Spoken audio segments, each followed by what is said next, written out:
There once was a famous king. His name was Rama. Lakshmana was his younger brother, and Sita was his wife. One day, Rama's father sent him to the forest for 14 years on the request of Queen Kaikeyi. Lakshmana and Sita went to the forest with Rama. In the forest, Ravana, the demon king, took Sita and kidnapped her. He took her to his kingdom in Lanka. Rama and Lakshmana met Hanuman, who leapt across the ocean to Lanka.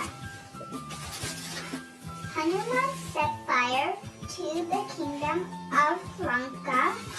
Rama's army crossed the ocean.